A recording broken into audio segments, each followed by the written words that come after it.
अस्वस्थ हो गए महाराजा जनक आए, सभा को विसर्जित किए। समस्त बारातियों को आदेश दिए कि अपने अपने वस्त्रों को पहने, परिधान को पहने, विदाई का समय आ रहा है। सब तैयारी करने लगे और यहाँ महाराजा जनक बैठे सोच रहे थे। जब किसी भी नर को तकलीफ होती है आउट ऑफ लिमिट, तो ऐसे बैठता है। बहुत बड़े दुख को झेलने का यह एक ओकेशन है। इस तरह करने से दुख शांत होता है। और नारियों को जब भयंकर क्रोध आता है क्यों बैठती हैं? अंगूठा चबाती हैं। जय हो। ये दो बड़े मार्के की एक्शन है, क्रोध का और दुख का निवारण का। यहाँ नारियों को क्रोध में और अगर ज्यादा कष्ट दोनों हाथ से कनपटा पकड़ लेंगी तो जान लो कि बहुत बड़ा दुख। तो नारी का आख्यान तो नहीं मिलता।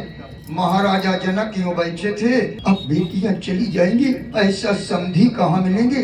हमारी ये सजी फुलवाड़ी चारों तरफ चहकती फुलवाड़ी उजड़ जाएगी। अब क्या करूं? ऐसा समधी कहाँ मिलेगा? वहां से दौड़ के चल दिए। अपने भवन से जनवासे तक रथ से जाते थे हमेशा। आज महाराज जनक बिना जूती चप्पल के दौड़ पड़े। आगे गुरुजी थे, गुरुजी के चरणों पर लौट गए। गुरुदेव हमें क्षमा कर देना, आप अवध प्रदेश के रहने वाले, नाना प्रकार के सुंदर सुंदर भोजन पाने वाले, नाना प्रकार का मिष्ठान खाने वाले, लेकिन आप बड़े दयालु हैं। हम गरीब की कुटिया पर 3 महीना 10 दिन रहे, छू नहीं किए। धन्य है अयोध्या के रहने वाले समस्त बाराती, धन्य है हमारे समधी जी, और धन्य हो गुरुदेव आप। हमारे यहाँ भोजन में क्या है? दाल भात या घी, सत्तू, चूरा और दही।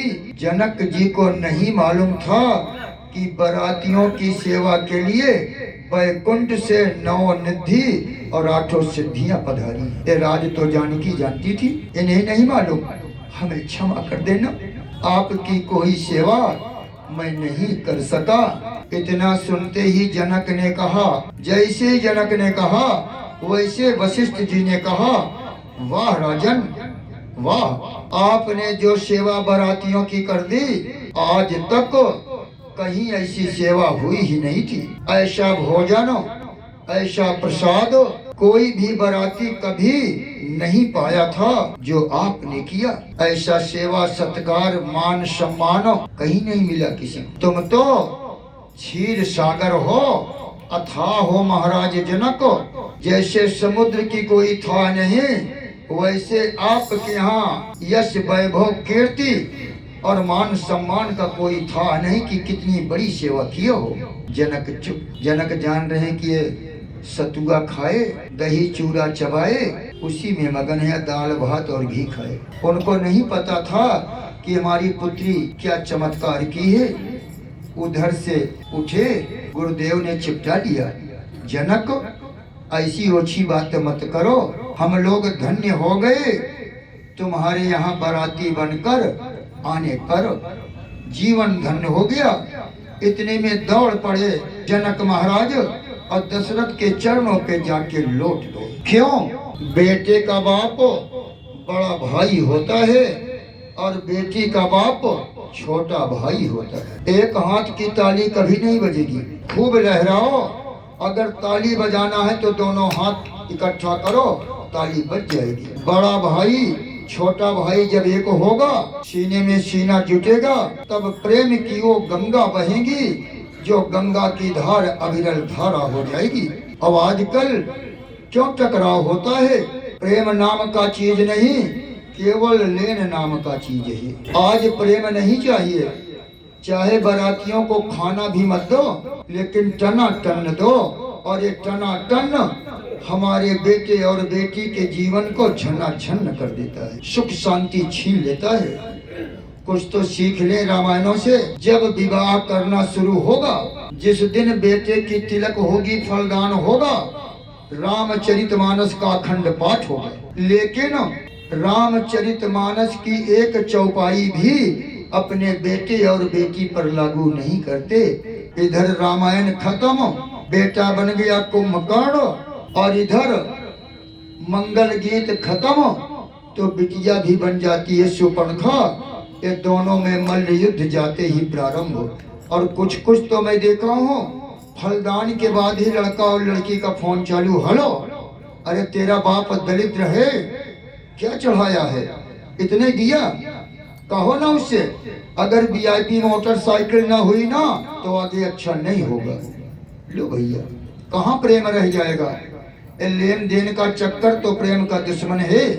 महाराज दशरथ के चरणों पर लौट गए और लौट करके कहने लगे, भैया जो भी गलती हुई हो ना हमें माफ कर दो।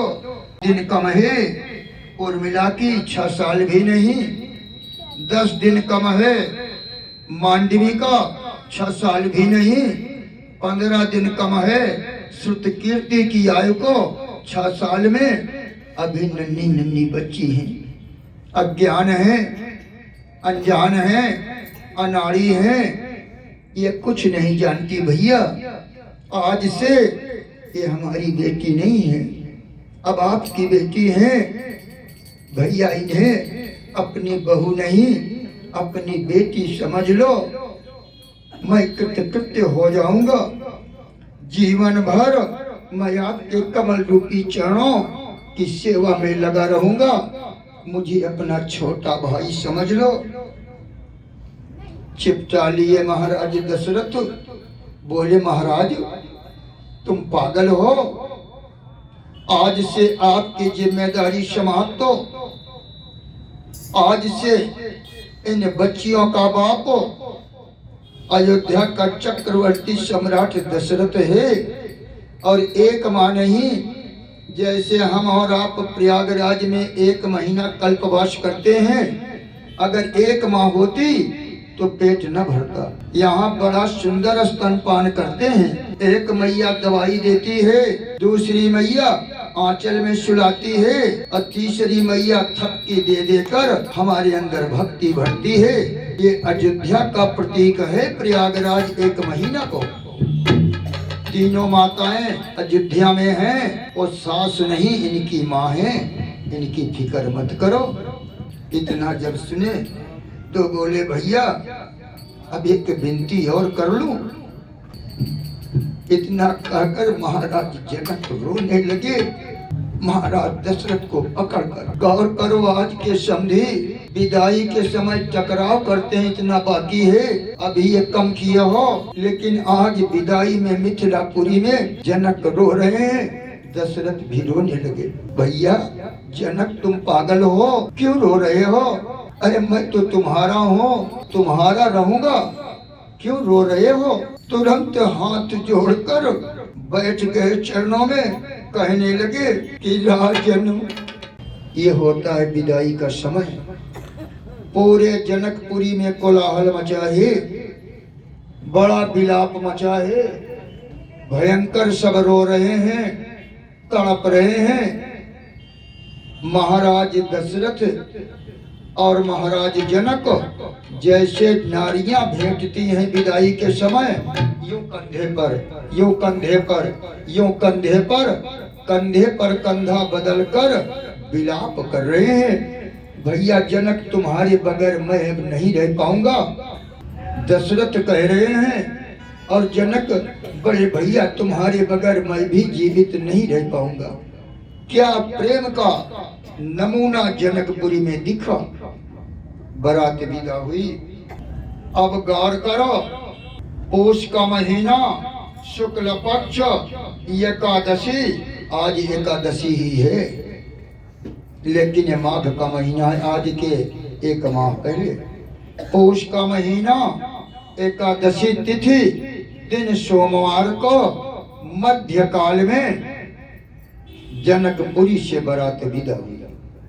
यहाँ माघ कृष्ण पक्ष पंचमी को बारात अयोध्या आ गई। प्रेम से बोलो अयोध्या धाम की। अयोध्या बारात जब आ गई, जब बाजा बजा, जो बारात के दिन सुने थे, जो ढोल हमारे भजन जी महाराज बजाए थे, और जो डंकी हमारे शुक्ला जी महाराज बजाए थे। पहले बाजा में यही था, एक बड़ी सी ढोल। आप लोग तो देखेंगे नहीं, ये लोग देखी हैं जो वृद्ध हैं। पहले का बाजा, यहाँ एक कांसा रहता था, एक जन कांसा, एक जन बड़ी बड़ी झांझ छम छम मारे, और एक जन कांसे पे डंडी से तो ढोल कहती थी मर गए मर गए मर गए मर गए मर गए मर गए, ढोल भी आवाज करती थी, और झन झन झन झन पटान झन झन झन पटान ये आवाज निकलती थी। और तीनों बाजा की आवाज क्या निकलती थी जो मैं अनुभूति किया। ये कहता है मर गए मर गए मर गए मर गए मर गए, ढोल कहती है झंझट झंझट झंझट, और झांझ कहती है पटान पटान पटान पटान पटान, यानी मर गए झंझट पटान। ये बाजे की आवाज जब अयोध्या में बजी, तुरंत सखियां दौड़ के रनिवास में आई। अरे महारानी बारात आ रही है। महारानी ने नाउन मैया को आदेश दिया, जाओ पूरी अयोध्या में कह दो दुल्हन उतारने के लिए आ जाएं। तो नाउन क्या करती है, नाउन बड़ी कलाकार होती है, चाहे जिस गांव की हो। अगर इसमें कोई हो तो बुरा न माने। नाउन लेने में नंबर 1, बोलने में नंबर 1, और कलाकारी में नंबर 1।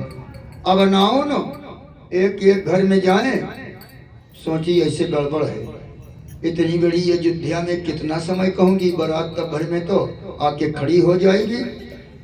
तुरंत कमर में एक दुपट्टा बांध ली। जैसे हमारे आचार्य छोटू जब कोई भी भागवत में रोल अदा करते हैं तो कमर में दुपट्टा बांधकर कि कहीं कमर न लचक जाए।